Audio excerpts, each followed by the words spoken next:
Hi, I'm Bill Blazowski. On behalf of all 8 principals of the Alliance for Bayway Communities, or ABC, I'd like to welcome you to the first seminar we'll have for the 2020-2021 season. It's a virtual town hall which focuses on the advocacy issues that we will be involved in this year. The next chart provides some background information on the ABC. The Alliance for Bayway Communities consists of about 50 associations having approximately 10,000 residents. Included are the Isla del Sol associations, Isla Key, Marina Bay, Dolphin Cay, Bacopa Bay, Point Brittany, and Bayway Isles. There are also associations from Tierra Verde, Broadwater, and Maximo who belong to ABC. And we have representation from the Isla del Sol Yacht and Country Club as well as Eckerd College. The ABC is active in 3 areas. When we first started out, there were 8 associations who compared best practices and cost information. In fact, we first called ourselves the benchmarking group. The second area is we became involved in advocacy issues with the city, county, and the state. A good example of that is lots of work that was done with the city of St. Petersburg on the wastewater treatment facility, which is our neighbor on the Pinellas Bayway. And the third area is our work to take advantage of our buying power. The example there is the cable contract that associations have available to them to provide video and internet service at a substantial discount. Normally, we have 5 seminars during the year, one in November, which focuses on advocacy issues, as this one will, and then 4 in January, February, March, and April. COVID prevents us from having the seminars in our normal manner, so this year we'll be having them as virtual seminars, and you're fortunate enough to be looking at the first of our virtual seminars, which is actually a town hall format. The ABC's work is done by 8 principals, and I'll show you who those principals are on the next chart. This chart shows the principals of the ABC. In addition to myself, there's Harold Butler from the Bahia Associations, Walter Donnelly from Marina Bay, Richard Key, who is also from Bacopa Bay, Jean Labar and Nancy Labar of Casafor, Del Ulrich, who represents the Isla del Sol Yacht and Country Club, and Ken Wolf, who represents Eckerd College and Dolphin Cay.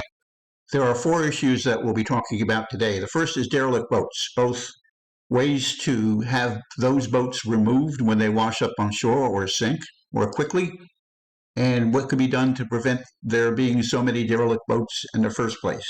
The second topic is association insurance costs, which have been rising significantly, and we'll be talking about what could be done to stop those continuing rises in premium. The third topic is Bayway landscaping, making sure that the landscaping on the Bayway is maintained as we want it to be maintained. There are some issues there. And finally, short-term rentals, which has been a continuing issue for us for a number of years. We need to prevent changes that might be proposed in the legislature, which would infringe upon the rental limitations that exist in association documents. This chart shows the participants in today's discussion. Councilmember Fig Sanders, who represents District 5 on the St. Petersburg City Council, Senators Brandis and Roussan, State Representative Linda Cheney, and Travis Moore, who has much experience representing organizations with interest in legislation that affects homeowner and condo associations. Our first topic is going to be derelict boats. We'll be hearing from Councilmember Fig Sanders on that topic, but before she does that, she'd like to introduce herself to you and mention a virtual seminar that took place earlier this year, which had to do with hurricane preparedness, especially in light of the restrictions and rules that we have to prevent the spread of the COVID virus. Hi, I'm Councilmember Deborah Fig Sanders, and I represent District 5. And thank you so much for inviting me to your virtual town hall meeting. As you know, 2020 has been quite challenging, and District 5 is quite diverse. But we have a multitude of issues that we're addressing here in District 5. Anything from transportation to housing, from economic development, and including our environment. And one of the things I'm extremely proud of was hosting a hurricane preparedness workshop on July 8th that was hosted and facilitated by our St. Petersburg Emergency Management Manager, Ms. Amber Bowling. It was quite informative, and with us living in St. Petersburg, on a peninsula, the information the webinar provided was extremely informative. We ask Councilmember Fig Sanders, Senator Brandis, and Senator Roussant for their comments on derelict boats. But before we go to that, we wanted to show you some pictures of derelict boats in our area.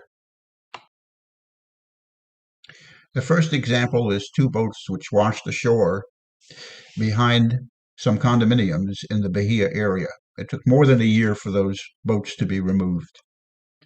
The second example is by Dolphin Cay. That boat was removed more quickly, but you could see the impact it had on the residents of Dolphin Cay.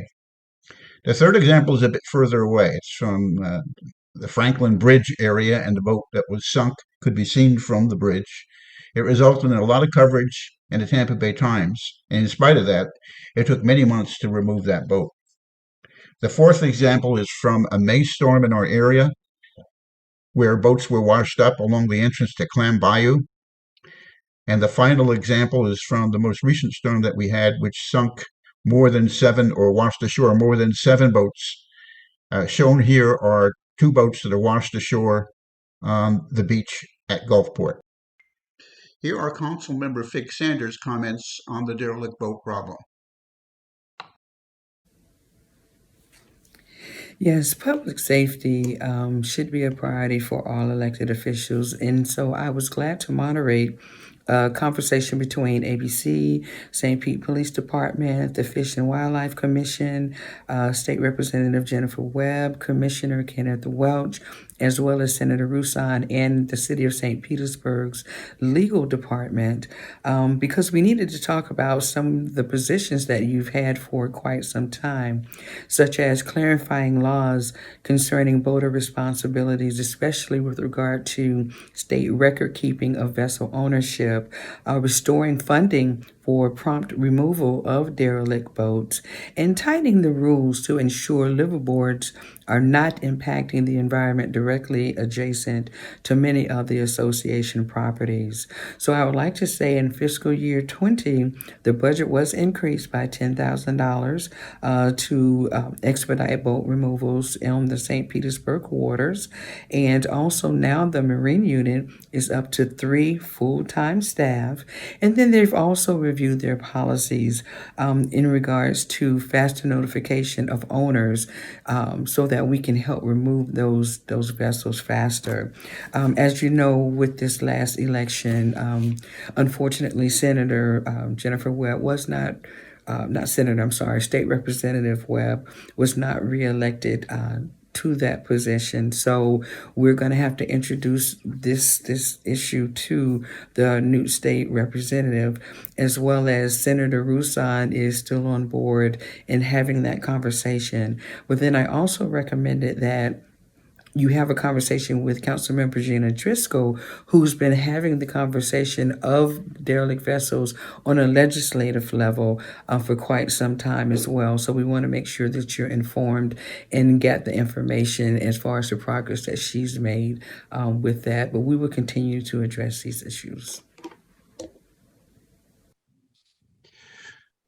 Well, this is the first part of this virtual town hall where we'll be using a Zoom recording for the discussion that we're having and that you'll see on the virtual town hall.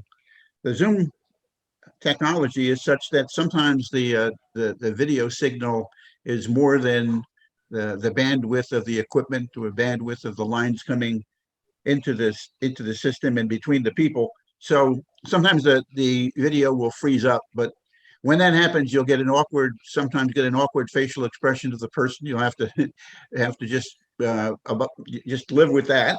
But the audio signal will be recorded, and when the screen unfreezes, you'll still hear what the person has said. So uh, keep an ear out for what is actually being said.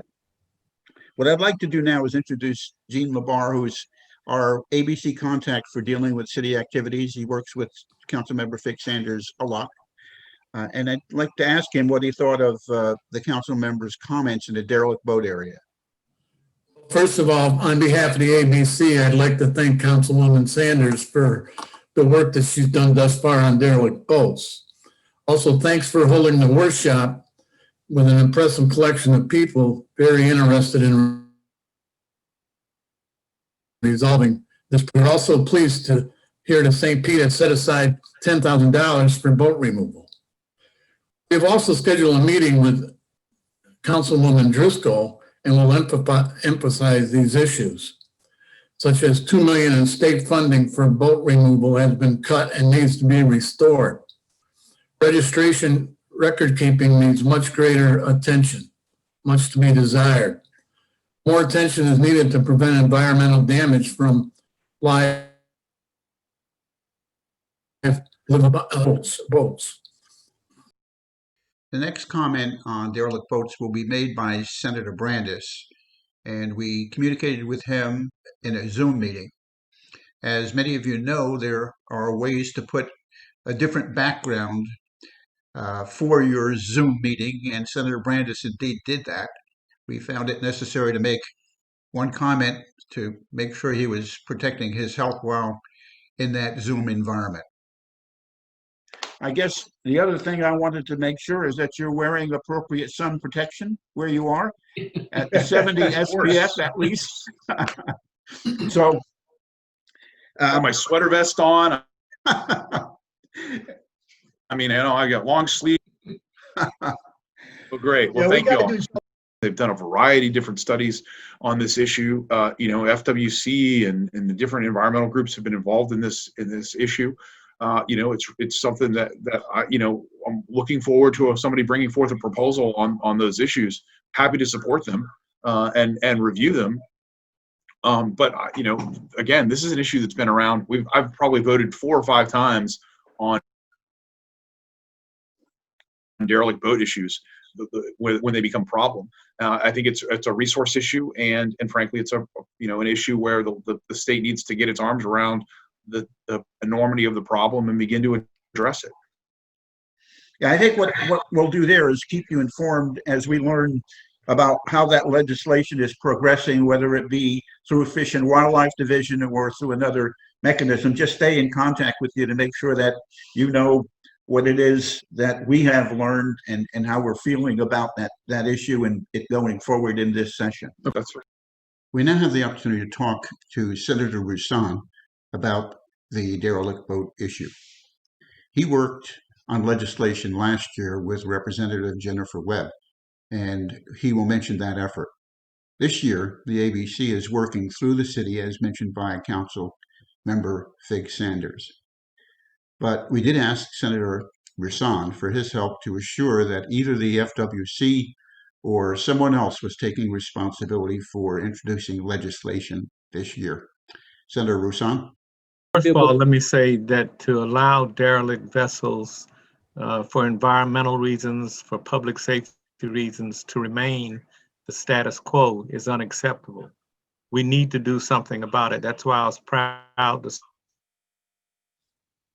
sponsor in the Senate there and have it sponsored in the House by former Representative Jennifer Webb. We did several meetings with FWC and other stakeholders to try to massage the bill into a better posture so that we could get it heard. It actually had a hearing in the Senate, but I don't think it moved in the House. I'm willing to take a look at it again this year and to work with Councilwoman Deborah Fig Sanders. My understanding was that the FWC was putting forth a package bill that would have included language to get rid of derelict vessels or make it easier for law enforcement to get rid of them. If they have not done that, then now that's news to me, and I'll need to research that and find out why. That's excellent. I think if you could do that, that would, I think, be a big help to us. And we would continue to work through the city if they're inputting their desires to FWC. We'll continue to work through the city, and we're happy to do that. And I think it's a very effective way to go about these changes, to use FWC, because they're part of the enforcement of whatever rules are going to be that come out of the legislation. We think that there's three things that are important here. The first one is that there's very poor record keeping of boat registrations. And we've been told by police department that they often go and check the registration of the boat and find out that the person who's officially registered to that boat sold it many years ago. And they can't find out who the official owner is at this time. The second thing is that there was $2 million worth of state funding for the removal of derelict boats, which has been removed or cut from the budget. And the third thing is a difficult topic because there are liverboards in the boats. We could look out of our condominium windows and see the liverboards on the boats. And we're concerned that the rules need to be sufficient to prevent them from doing damage to the environment, as you mentioned before. So it would be good for us to have all of those ideas or all of those areas built into whatever legislation results. And I think probably it was in what you were talking about last year. And I think each area is important, from better record keeping to adequate funding for removal to liverboards. Certainly people have a right to live on their boat, but we don't need to from environmental damage that may occur as a result of that. Okay. I think we appreciate whatever you can do to push this one forward. We will appreciate very much. It's something that affects almost every condominium that belongs to the ABC, because almost all of us are on the water, and almost all of us have had an experience where there's been a boat washed up on our shores, which has taken a long time to remove. So thank you very much for that, Senator Roussan. We appreciate your help very much. We'll turn our attention to discussion of association insurance, and we'll begin by looking at the insurance premium increases that one ABC association has experienced.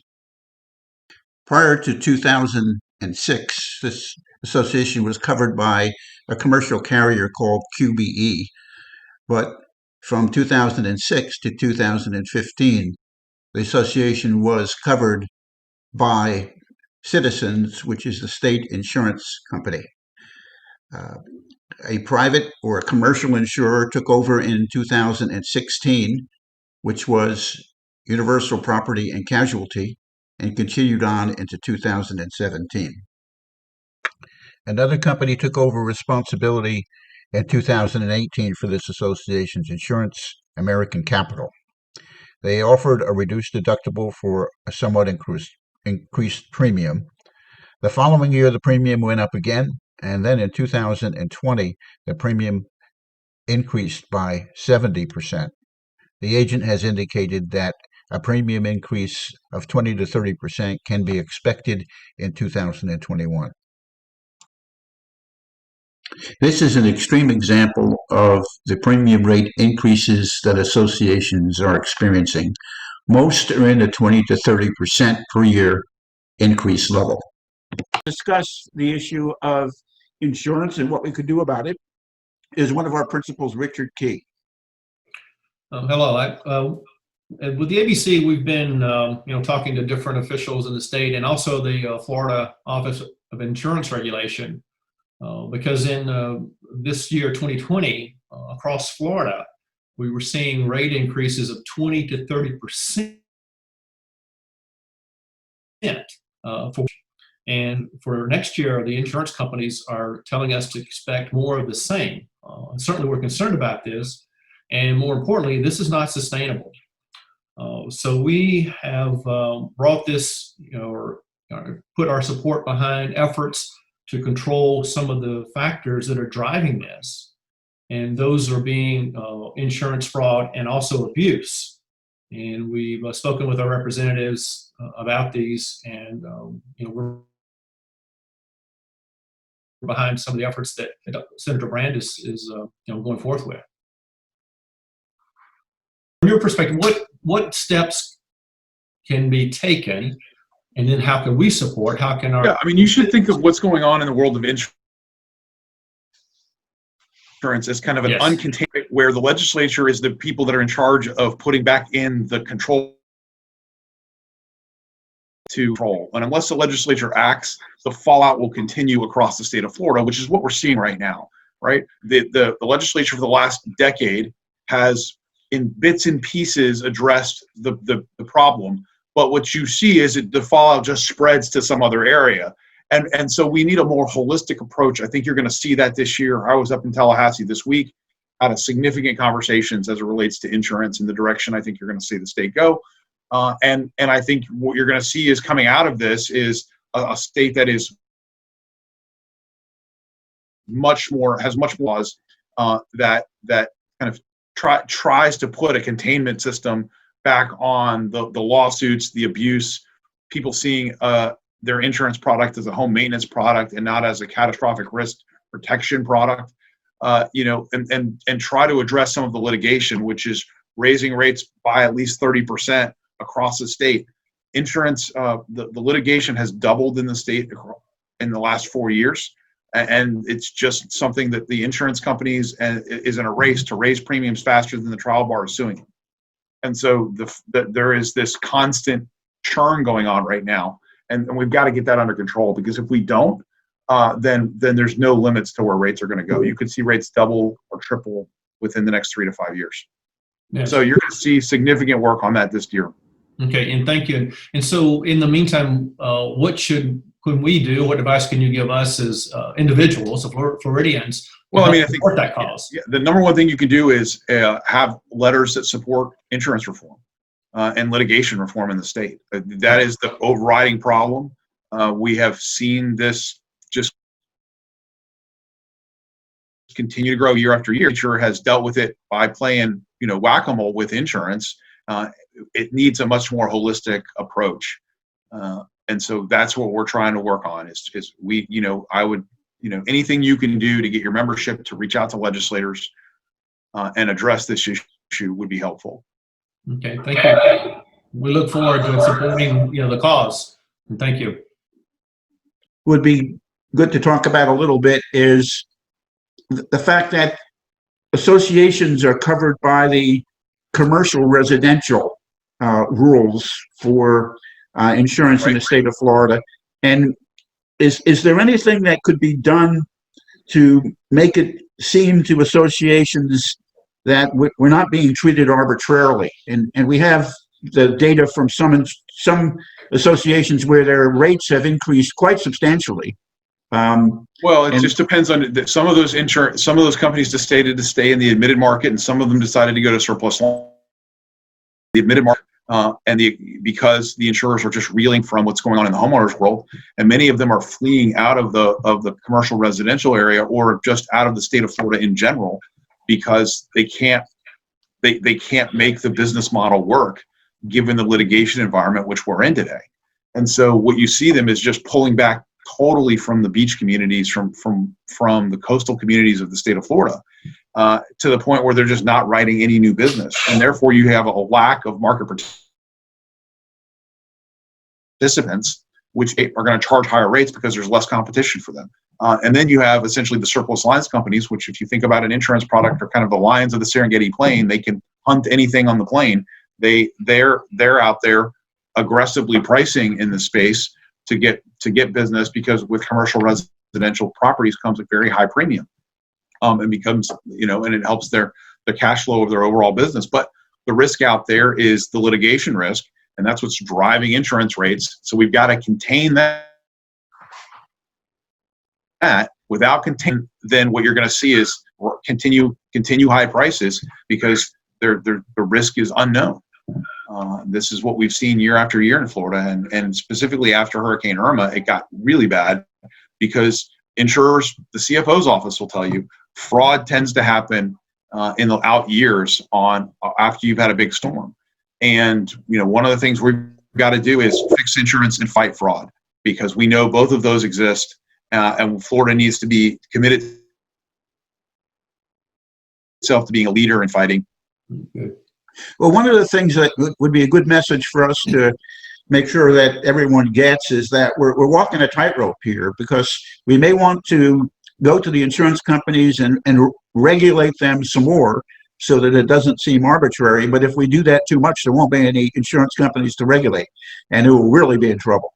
So yeah, that's true. I mean, that's correct. This is the tightrope we walk, right? You have to have a balance. Right. And so how do we balance this out? The legislature clearly has not balanced it in favor of the insurance companies in the past, because litigation is out of control. And I mean, the insurance market in the state of Florida lost $1.3 billion last quarter, right? And that is causing insurance companies to close down, to shrink their markets, to pull back from the coast. Citizens is now growing by about 3,000 policies a week. And so you're exposing citizens to the most litigation-prone policies, because the insurers just will not take those. Your home has a roof older than 10 years. Many insurers will not take patients that have former claims. If they have multiple former claims, many of these other insurance companies are just not going to write them, and so they end up with Citizens, or they end up in a subpar policy. And therein lies the challenge. So we've got to create an environment where these companies can operate, and that it's fair and appropriate for the state. Today, that doesn't exist, and we've got to get it right. And I think you're going to see the legislature spend an incredible amount of resources this year on fixing the Florida insurance market. Florida, right? If you can't get insurance, then you can't buy and sell homes. And real estate shuts down, and therefore Florida shuts down. Yeah. We next address the issue of insurance premium increases with Senator Roussan, and Richard Key led that discussion. Thank you, Senator Roussan, for being a part of our ABC Town Hall. One of the topics we wanted to talk to you about is an issue of insurance and the insurance premiums that a lot of the homeowners and associations are starting to see increase about this, and have his comments. And we know you're on the Banking and Insurance Committee, just as Senator Brandes is. And what we would like to have you do is, provide your thoughts on how, we collectively can help address the insurance issue that we're seeing is something that's, going to become, or it is becoming, unsustainable in terms of the premiums that Floridians are starting to see. Well, first of all, thank you for having me. And that you all can do is to continue to be vocal about it, not be silent. Contact your legislators by letter, by email, by phone call, and let them know where you stand. I certainly feel the pain of homeowners and the rise in the cost of homeowners insurance. I live in a small association of 14 homes just down the street from ABC, Alliance of Bayway Communities. And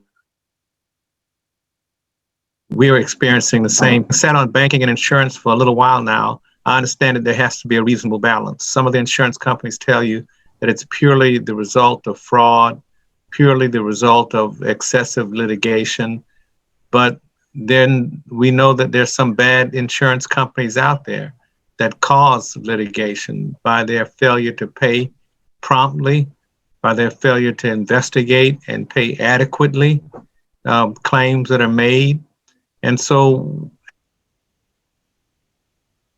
as legislators seek a reasonable balance, curtail the fraud, but get good quality service at a reasonable cost.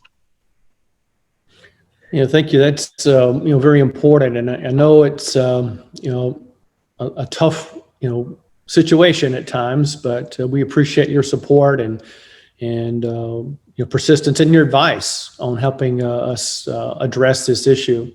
across the board, because it's, to us, it's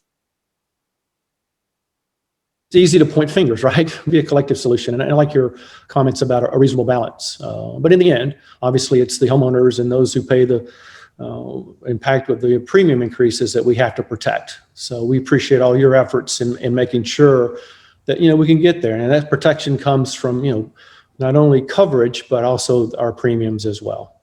That's right. And I joined Senator Brandis in his comments as you relayed them to me. And I can assure you that neither he nor I will of rising rates. Okay. Well, thank you very much for that.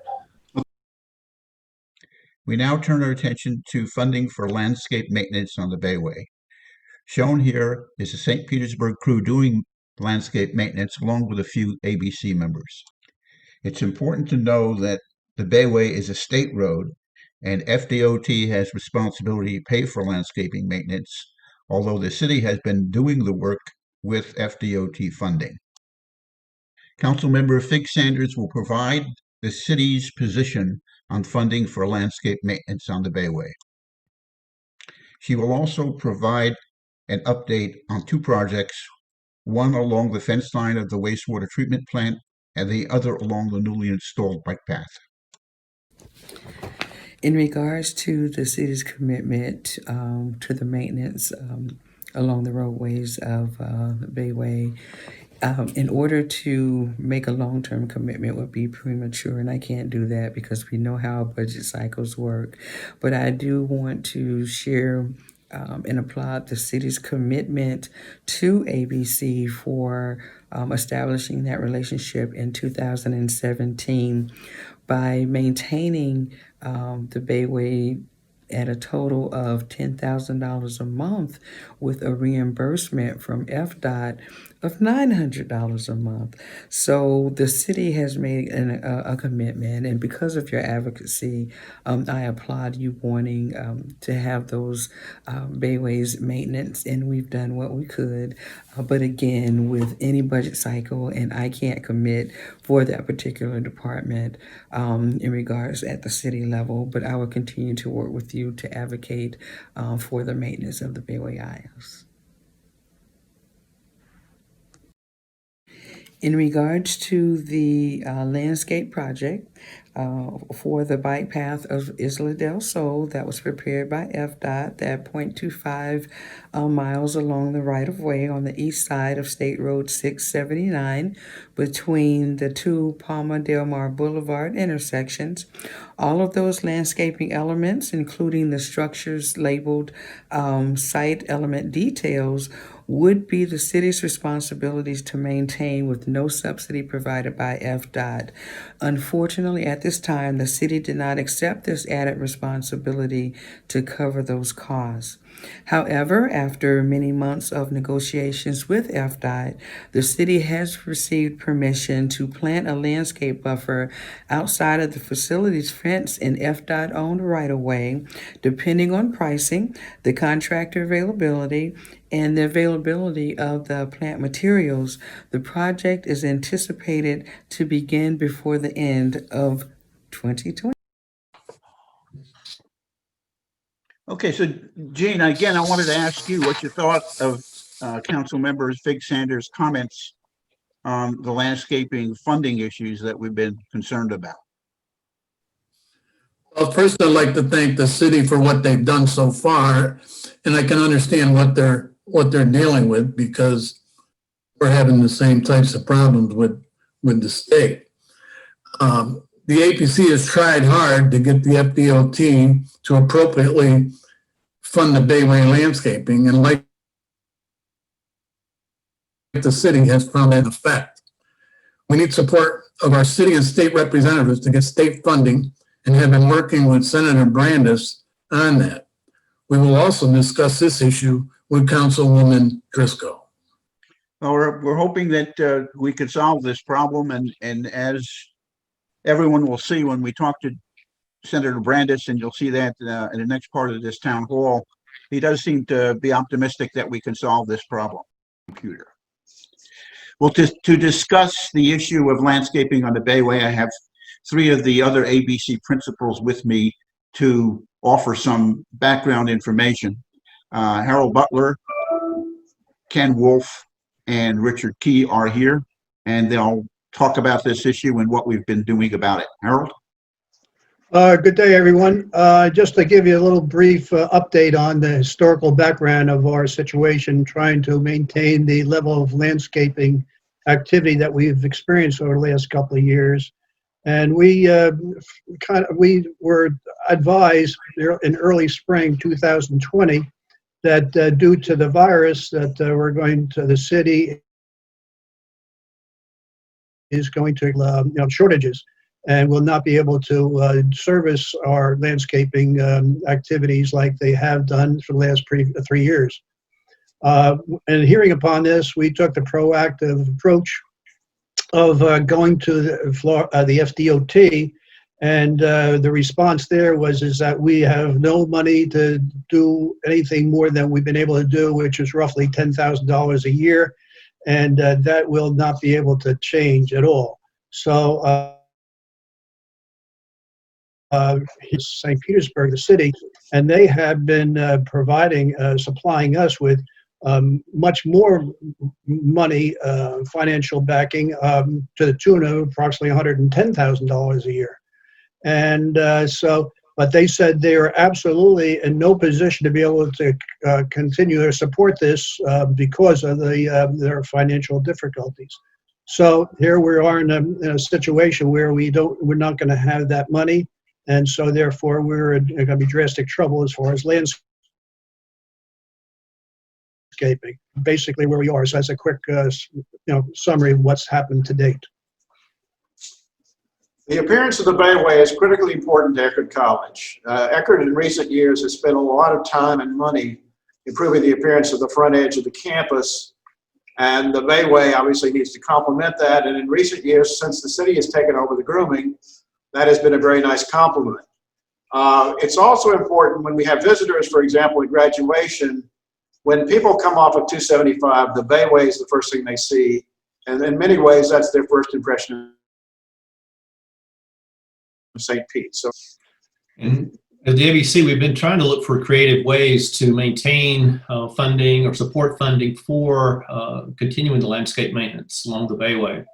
One of the areas we looked into were the actual revenues that are generated by the toll booths, the 3 toll booths along the Bayway.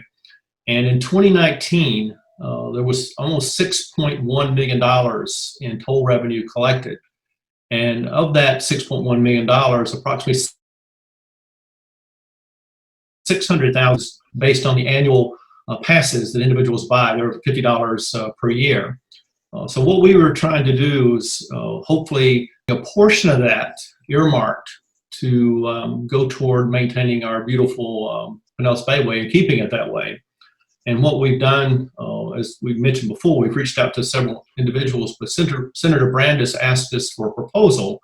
We submitted a proposal to him on our thoughts on what could be done, and here's his response. So we've received your letter asking us to look into this and providing an idea of how we talk to our committee staff. They're working on a draft right now. I hope to have a draft to you back in a few weeks.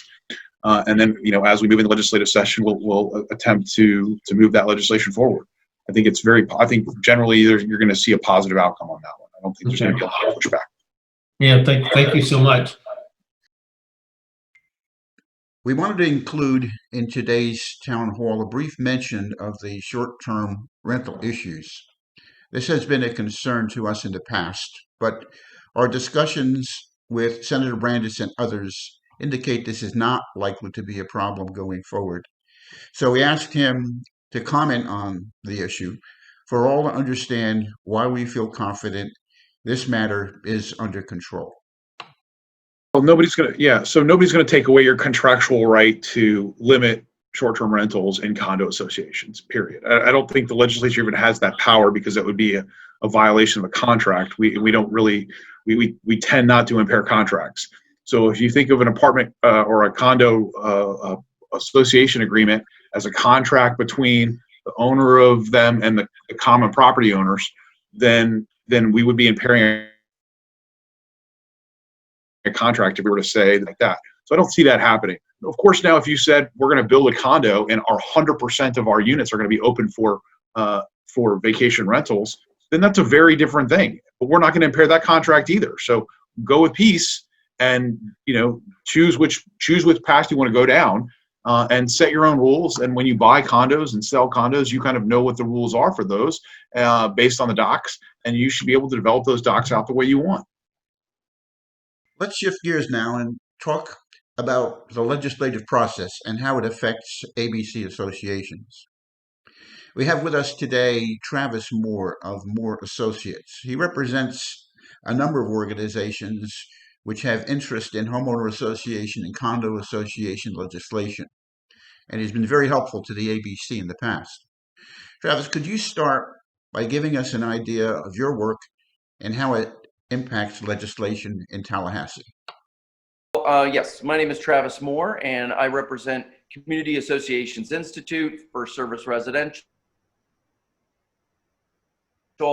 and other interests, and try to help magnify the voice of those that live in common interest ownership communities, of which Florida now has more people living in associations than any other state in the country. We have half of our population living in some type of common interest ownership housing, and so that voice is important. I'll say that the lawyers and the insurance agents and the short-term rental folks, whoever it is that we might be not seeing eye to eye with in Tallahassee, or trying to derail some of the things that they're pursuing, their voice is being heard, and their voice, they use their voice, and they're unified in how they speak. And it's just as important for associations to have that same unity of message and purpose. Maybe you could give us an example of where associations have been effective at influencing what Tallahassee decides, and probably a good example of that would be where we stand on short-term rentals. Sure. Over the last few years, like the number one issue that associations have faced, if you talk to any, whether it's a small HOA in Ocala or a large condo in Miami Beach, the number one issue has been short-term rentals, and how they impact the lifestyle and the community that association has developed. We have for years tried to get the legislature to understand that the rules that are put in place by a community are very democratic. That's their rules that they have adopted regarding rental restrictions, and that they should be protected. They're a contract with the residents and the owners. The legislature has now listened to that. Throughout this whole campaign season that we just came through, we talked to many legislators and many candidates, and universally the understanding was, well, we're not going to do anything. I wouldn't vote for anything. I would not support anything that has the impact of changing what an association can do with their own rental restrictions community. So that's a victory that it's been long in coming, but it's something that when all of those communities spoke together with, and we had presidents coming up, we had residents coming up, the legislature listened. What do you think the 2001 legislative session most important issue is? Well, the 2001 or the 2021 legislature will have a number of issues that are just front and center for them to deal with. As you know, it's going through COVID and what that has done to not only the public health of Floridians, but also to the health of our economy. The economy is based on people coming here and gathering and visiting, and that is not happening. So the legislature, which will convene, they'll start committee meetings in January, have committee meetings January and February, and then the legislature starts in March 2nd, and will go until the very end, April 30th this year. And during that time, they're going to be focused on the unemployment it has, filling a hole in our budget, and dealing with a number of issues that are public health related issues front and center. As it regards to associations, the number one issue that we're hearing that association members have, again, across the spectrum from Destin to Jacksonville and all points in between, is insurance, and the rate increases that they're getting for a variety of reasons.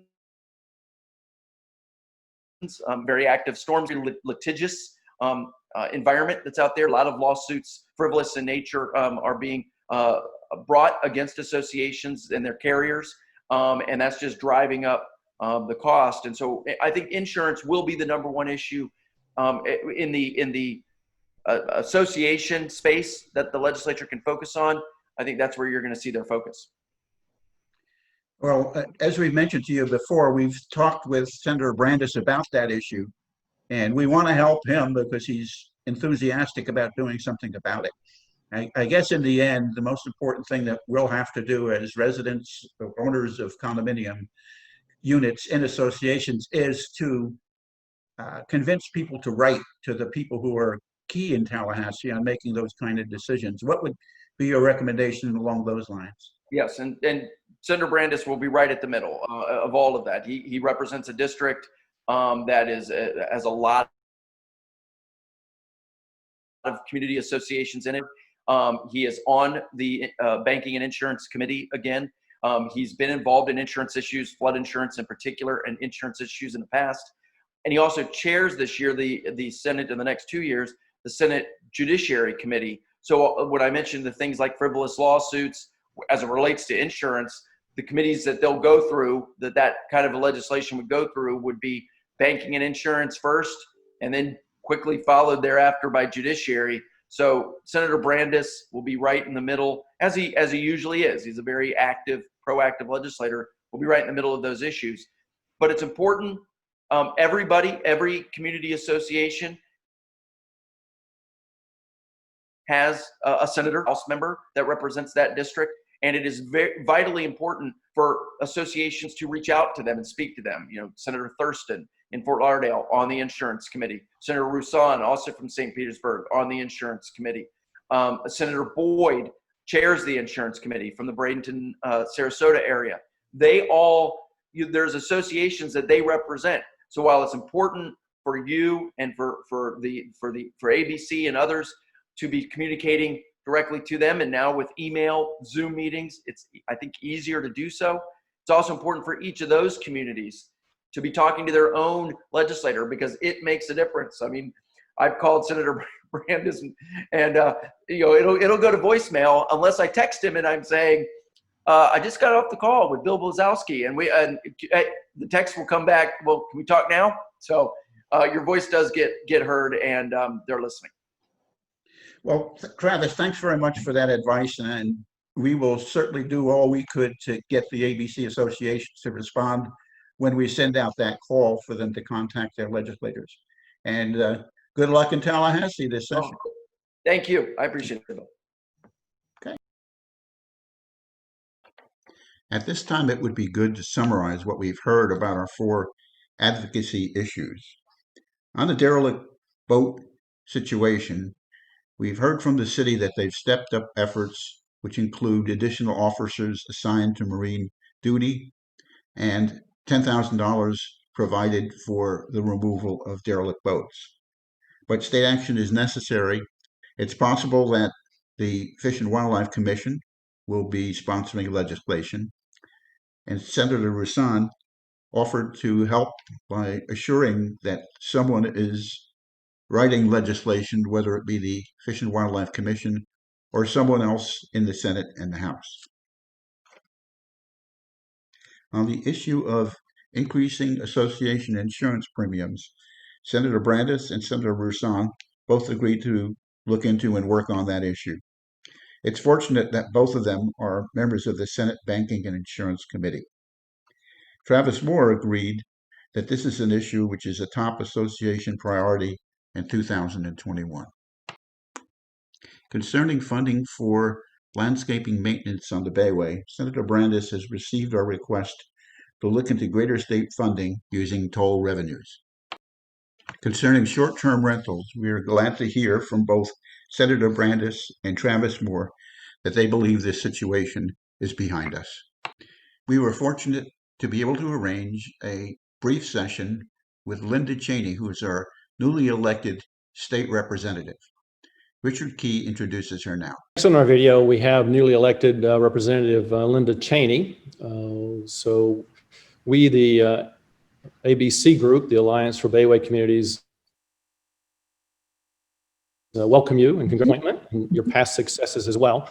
With the ABC, we've had a good track record in working with all the representatives and senators in Florida, and we look forward to continuing this positive relationship and working together to make an impact that's important to the people that we represent. So, Representative Cheney, if you would like to make some comments, we would, now's a good time. Okay. Well, hello, everyone. Thank you for this opportunity to meet. Actually, I hope to get face-to-face with you. I'll give you a little of my personal background. Some of you may know I was a city commissioner, St. Pete Beach.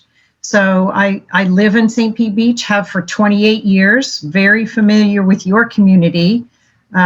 Professionally, I've been in marketing and business development with HSN, the Home Shopping Network, a variety of ad agencies, and Eckerd College. So we're neighbors on both sides. My husband and I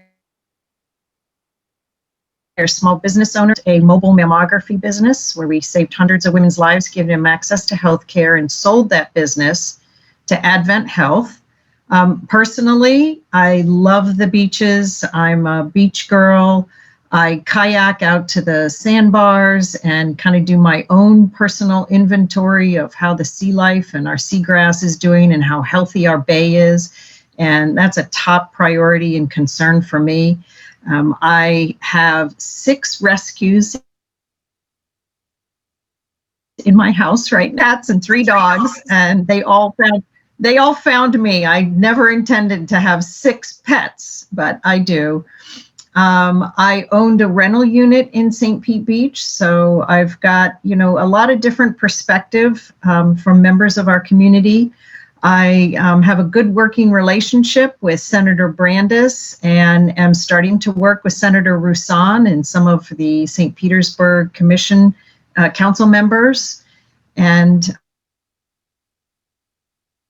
I am really excited that I am on a number of committees that are very important to our community: tourism, infrastructure, environment, agriculture, flooding subcommittee, tourism and appropriation subcommittee, some other early learning and elementary education subcommittee. So it's going to be an exciting 2 years for us, and I look forward to working with you all. My door is open. I am interested in what your needs are and how Thank you, Representative Cheney. We appreciate the introduction, and we certainly feel and sense your passion for your love of this area. And as we do, the environment, very, very important. And we look forward to working with you and keeping you informed of the issues, and we're here to help you as well, as more importantly help the people in our communities. So thank you again. Yep, thank you. Look forward to meeting everyone. Before we end today's town hall, we'd like to mention the virtual seminars that we have planned for the rest of this season. Dell Ulrich has done an excellent job of organizing this program, and it is shown on the next chart. Today you're listening to the town hall on advocacy issues important to ABC associations. It's our first virtual seminar, and we will follow that with 4 additional virtual seminars this year in January, February, March, and April. The first one is being presented by the Florida Department of Business and Professional Regulation. They are the organization within the state that enforces condominium rules and laws. The 2 topics they'll cover are the responsibilities that unit owners have and association requirements for budgeting and holding reserves. The February seminar will be in a general area of insurance. The first part of it will cover insurance premiums, where that's headed. We've been talking about that today. And the second part will be about private claims adjusters, which is a service that associations can take advantage in negotiating claims that they may have after a loss. In March, we will hear from Claude Tankersley, who's the St. Petersburg Public Works Director, about St. Petersburg's wastewater system improvement plans and progress in those plans. And finally, on April 12th, the final seminar will cover association electronic voting. The presenter there is from a company called Host, which offers software and the capability to associations to have electronic voting, and information on red tide, which will be presented by Dr. Hubbard of the Florida Fish and Wildlife Commission. If you have questions on any of these areas, you could send them in to Del Ulrich, who is at the email address listed there. We thought it would be a good idea to close this virtual town hall by having all of the principals involved in the final clip that we have. We have one principal that's missing, and that's Walter Donnelly. He is a founder, one of the founders of the Alliance for Bayway Communities, and a key contributor. We miss him and we wish him well. Our final comments are first that we'd like to thank all of the people who participated in the video. That includes Senator Brandis, Senator Roussan, Councilmember Fig Sanders, Representative Linda Cheney, and Travis Moore. And we'd like to finally apologize for the roughness of this video. We tried hard to do it as well as we could, but we're amateurs at it. And if we have to do this very much longer, I'm sure we'll get better at it. We're going to close this video by all saying to you three things. The first one is Happy Happy holidays. Secondly, we look forward to seeing you soon. And lastly, be Stay safe. safe.